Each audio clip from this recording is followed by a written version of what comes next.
have ordered Secretary Medialdia to prepare the Executive Secretary. I will issue a memorandum na lahat ng nasa Executive Department will no longer obey your summons. Kasi kingdom come ka. Kailan mo matapos? Magsabi, basta kingdom come. Mahirap dito until kingdom come. You are overstepping your jurisdiction on this. There is an abuse of discretion already. This is not an acceptable statement in a democracy. We are run by laws and rules, and you cannot do that for you to wait for kingdom come. This is what we have found so far. Some people equivocate. Some people try to skirt the questions that are being asked, and rather haltingly or hide behind the mask of confusion when the questions are clear. In the meantime, we go along with our hearing, and this is the 10th hearing practically, and we will go on to kingdom come until we go, because we are still practically in the beginning, and we're still on formally, and there's a lot more to be dug. Alam mo, dalawa lang kayo nagsabi niyan ng kingdom come. Hesus Kristo pati ikaw. Na-realize mo ba yan? Kingdom come. That's one of the statement of Jesus Christ when he was here with us. Dito in the planeta. Pati ikaw. So you are playing God. So pag sinubina mo yung taga-executive department, kasi ayaw ko na, based on your statement that you will conduct the investigation until kingdom come, ako, just to, pull back the secretaries, Duque and Secretary Galvez, mag-focus sila, redirect your attention to our problem of pandemic. Never mind Gordon. He is nothing. And alam mo, Senator Gordon, just like parang advice, please do not use that recklessly you've been using it in a reckless manner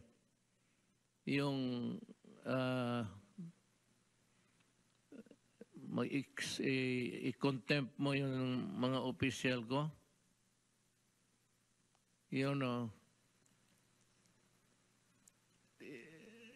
The procedure there is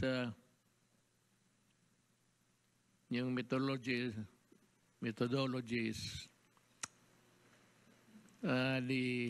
you will order the automatic the sergeant at arms to arrest the persons refusing to heed your summons, subpoena. So, hulihin niya ng sergeant at arms. I said that you have gone out of bounds amounting to lack of jurisdiction. So, sabihin ko sa sergeant at arms ngayon, do not ever attempt to arrest anybody. Kasi ikaw ang arestuhin ko. Ngayon, you will order the police and the military to help the sheriff. Ako naman as Commander-in-Chief of all uniform personnel of government, I am ordering the police and the military and everybody to stay out of this trouble. Huwag kayong sumali, huwag kayong sumunod kasi may crisis na tayo. There will be a time maybe which I am just afraid that you will have to intervene. Pero wag muna ngayon because it's just a brewing. And ako kasi, grave abuse of discretion, the exercise of is a grave abuse of discretion amounting to lack of jurisdiction. Sinobrahan mo eh. So pag sinobrahan mo, away na tayo. Na mag-order ka ng sergeant at arms mo, sino man kasama niya, isa lang man yan. So you will order the police. So I'm ordering the police not to obey you. You may resort to using the military. Ang sabihin ko sa military, stay out. My order is you stay put. Huwag kayong sumunod sa order ni Gordon kasi he is now treading on dangerous grounds. Itong kanyang hearing is an exercise of grave abuse of discretion amounting to already of lack of jurisdiction. That power to compel people to be there does not include abuse, does not include despotic ways, does not include like making a reckless but deliberate statement, which is an affront to the Constitution when you say, I will conduct the investigation until kingdom come. Tanungin kita ngayon, sino ka? Na kayong mga senador, you might be offended by my words now. Yung kasama ninyo, sabihan ninyo. Pag hindi rin kayo makaprangka, gusto ninyong sumali sa rumble, di mag-rumble tayo. Then I said there will be a constitutional crisis. So I'm ordering the military and the police to, as their commander-in-chief. May crisis na tayo. Ikaw ang bahala. Wala na marami sanang points dito na ipa-ano sa'yo. Harry Roque is now with us and he can give us the finer points of law about your behavior dyan sa Senate. Harry, you can have the floor. Magandang gabi, Mayor, at magandang gabi po sa lahat ng ating mga kababayan. Unang-una po, tama po mga sinabi ninyo, isa po sa bagong probisyon ng ating saligang batas yung tinatawag na certiorari power ng ating hukuman. May mga political questions po tayo at ito po yung mga questions na sangayon sa saligang batas ay kinakailangan marisolbahan ng iba't ibang mga sangay ng gobyerno. Pero kapag nagkaroon po ng grave abuse of discretion, pag nagkaroon ng capriciousness, pag nagkaroon ng wantonness, yan po ay po pwedeng mapawalang bisa. Dahil bagamat meron po tayong kanya-kanyang mga puder sa iba't ibang sangay ng gobyerno, dapat po ito ay ginagawa natin in good faith and it must be done within the bounds of jurisdiction.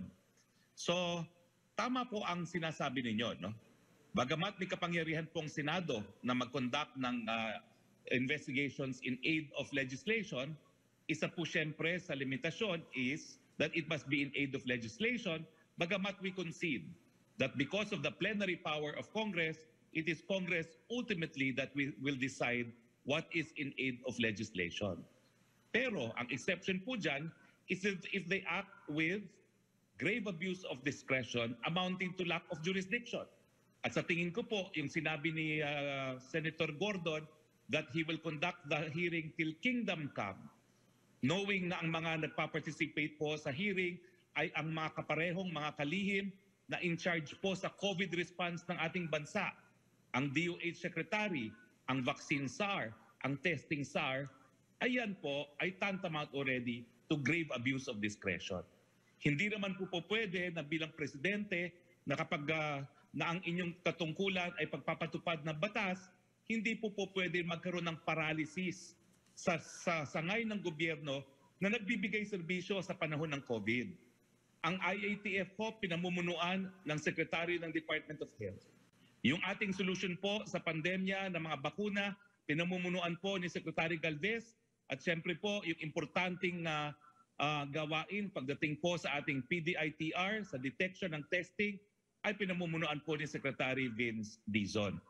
Kung ang mga kalihim pong ito ay araw-araw na lang mula alas 8 hanggang alas 5 ng hapon ay humaharap sa Kongreso till kingdom come, magkakaroon po ito ng epekto, magkakaroon po ng paralysis yung abilidad ng ating gobyerno na bigyan ng katugunan ang problema ng COVID-19 pandemic.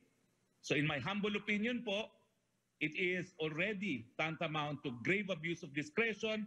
It no longer is in aid of election. It is a witch hunt. It is a persecution. It is in aid of election. At meron po kayong katungkulan na panindigan na po ang saligang batas at katungkulang bilang isang presidente na nag-eeksersisyo ng inherent police power of the state to take such steps that will promote, among others, public health. Yun lang po ang aking humble opinion at sa tingin ko po, tama po, there is a constitutional crisis dahil inutusan niyo po ang mga kapulisan na magsumunod sa contempt powers ng Senado, pero the Constitution po is written in a way na there should be auto limitations in the way the powers of the three branches of government are exercised. And where there is grave abuse of discretion, that auto limitation will result in an equilibrium. And I believe, Mr. President, that although this might be the beginning of a constitutional crisis, it will resolve itself because the Senate will ultimately realize that they do not have the police power to enforce even their contempt powers if and when they act in a manner that is capricious and bereft of legitimacy. Yun po ang aking humble submission. Magandang gabi po, Mayor, Mr. President. Salamat, Secretary Roque. Tama ka talaga on all fours. I agree with you. You articulated my sentiments. I was not really able to give it the way that you're doing kasi batas na at pinag-aralan mo and you are a constitutionalist, professor ka ng